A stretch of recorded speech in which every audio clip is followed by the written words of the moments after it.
Bienvenue à la présentation sur les affiches PFI. Je me nomme Elisabeth Ménard, je suis professionnelle de recherche à l'IRDA et je suis en charge des affiches de production fruitière intégrée de la fraise et de la framboise depuis 2017. La production fruitière intégrée, aussi appelée PFI, met de l'avant l'utilisation d'un ensemble réaliste de pratiques agricoles visant à produire des petits fruits de qualité, de façon rentable, durable et dans le respect de l'environnement. La PFI est basée sur les mêmes principes que la lutte intégrée, mais elle est fondée sur une vision plus large qui englobe tous les aspects de la production et non pas uniquement la lutte antiparasitaire. En adoptant un programme de PFI, le producteur favorise la protection de l'entomofaune auxiliaire, de l'environnement et de la santé et sécurité de ses travailleurs au champ. Les affiches PFI de la fraise et de la framboise permettent donc aux producteurs de faire des choix plus éclairés et respectueux de l'environnement.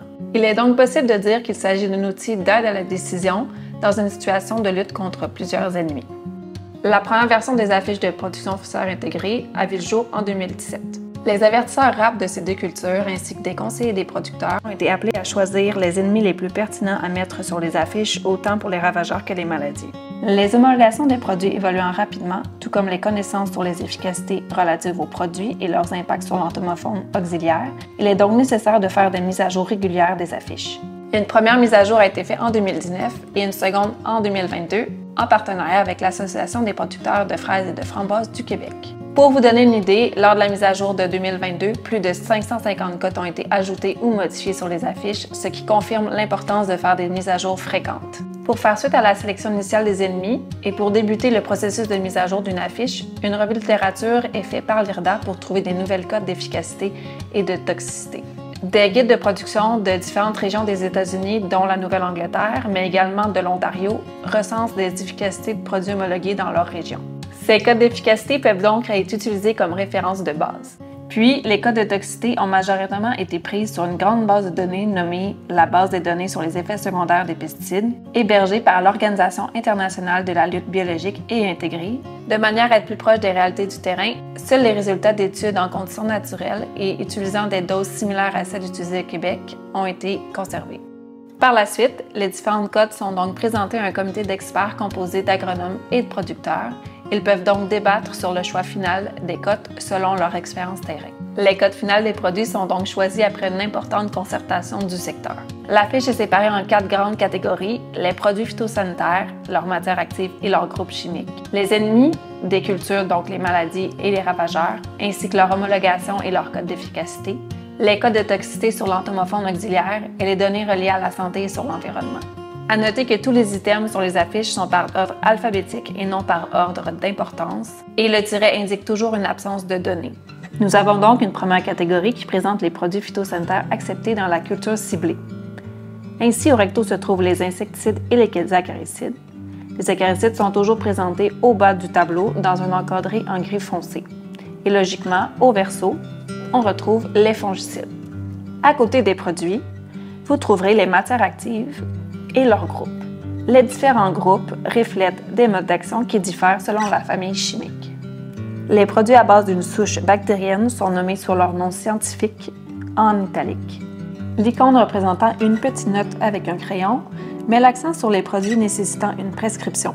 Vous devez donc avoir une justification agronomique selon le règlement du ministère de l'Environnement et des Changements climatiques pour pouvoir les utiliser au champ. L'icône représentant une petite coccinelle montre les produits acceptés en régie biologique. Il est important de toujours valider avec votre organisme de certification avant d'utiliser ce produit.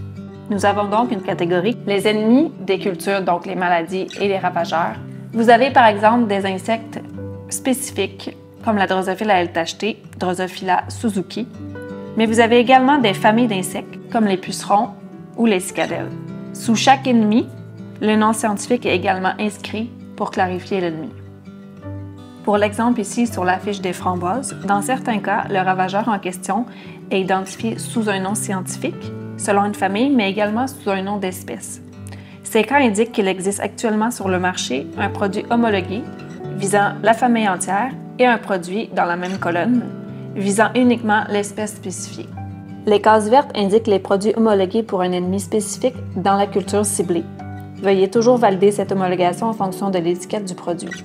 Sous les ennemis, il est ensuite possible de voir les codes d'efficacité des produits. 0 étant inefficace, 1 étant efficacité faible, 2 étant efficacité moyenne et 3 étant efficacité excellente. Les cases blanches présentent également des codes d'efficacité, même si un produit n'est pas homologué pour un ravageur ciblé. Ces données d'efficacité permettent d'avoir une vision globale, mais théorique, pour pouvoir cibler plusieurs ennemis dans le choix final d'un produit.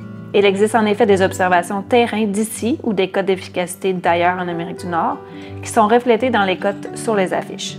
Par contre, en pratique, les codes d'efficacité apparentes sur les cases blanches ne sont pas là pour recommander l'utilisation d'un produit non homologué. Parmi les codes d'efficacité et majoritairement pour les maladies, des R en exposant sont également visibles. Cette lettre mentionne la présence d'une résistance de l'ennemi à ce produit. Un intervalle d'efficacité est également souvent présent en cas de résistance. L'intervalle indique que le produit peut être encore efficace dans certaines régions où aucune résistance n'a été observée, mais que le produit n'est pas recommandé lorsqu'une résistance a été soupçonnée. Dans l'ensemble des affiches, il est important de se référer aux notes de bas de page si une lettre en exposant pour un produit ou un ennemi est affichée. Les colonnes suivantes présentent la catégorie des codes de toxicité pour l'entomophone auxiliaire. Le code couleur, inspiré de celui de Sage Pesticides, correspond à vert, peu ou pas de toxicité, jaune, toxicité moyenne et rouge, toxicité élevée. Et finalement, la dernière catégorie présente les données liées à la santé et l'environnement. Les délais avant la réentrée, DRE, et les délais avant la récolte, DAR, sous intervalle, indiquent que le délai est différent selon l'ennemi ciblé et donc de la dose appliquée. Les délais sont soit en heures, en jours ou en mois. L'abréviation PR est valable pour les produits pouvant être utilisés en post-récolte. Les toutes dernières colonnes du tableau montrent les indices de risque pour la santé, IRS, et pour l'environnement, IRE. Les différents indices proviennent de l'outil appelé l'indicateur de risque des pesticides du Québec.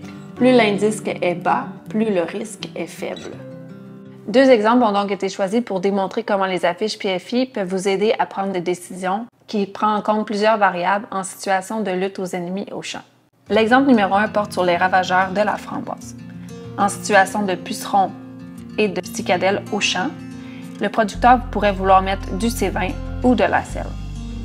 Le C20 ayant une cote d'efficacité un peu plus faible pour les cicadelles que la selle, ayant une toxicité élevée pour l'entomophone auxiliaire et des indices de risque énormes, il serait donc favorable en situation de PFI d'aller utiliser le produit ACL au champ. Le deuxième exemple porte sur les maladies en fraisière. En présence du blanc et de la moisissure grise, plusieurs produits sont offerts. Il serait logique de pouvoir utiliser le Fontelis, mais également le diplomate ou fongicide 5C. Dans ces deux choix, le Fontelis est très efficace pour les deux maladies et le diplomate l'est un peu moins. Par contre, pour le Fontelis, les indices de risque sont énormes comparativement au diplomate. Dans un choix de production fruitière intégrée, le diplomate serait donc mis de l'avant. Et de plus, ce choix découle également d'un raisonnement sur l'utilisation des produits avec soupçon de résistance. Seul le diplomate n'est pas soupçonné d'être moins efficace à cause de la résistance et le groupe 19 n'est pas soupçonné de développement de résistance. J'en profite également pour vous rappeler que les codes d'efficacité et de toxicité sont disponibles sous l'onglet PFI dans l'outil Sage Pesticides. La plateforme vous permet également de visualiser des photos de l'entomophone auxiliaire. C'est ce qui conclut la présentation sur les affiches PFI. Adopter une stratégie de production fruitière intégrée amène plusieurs avantages, tels qu'une réduction de l'empreinte environnementale, une réduction des produits phytosanitaires à risque élevé, une réduction des risques associés à la santé des travailleurs et une réduction des coûts associés aux produits phytosanitaires résultant à la rationalisation des produits utilisés au champ. Les affiches PFI de la fraise et de la framboise sont donc à jour et disponibles pour tous les agronomes et les producteurs de petits fruits du Québec. La prochaine mise à jour, en collaboration avec la PFFQ, est prévue en 2024. L'IRDA est fière de vous fournir cet outil indispensable pour une prise de décision éclairée. Si vous avez des questions, n'hésitez pas à nous écrire.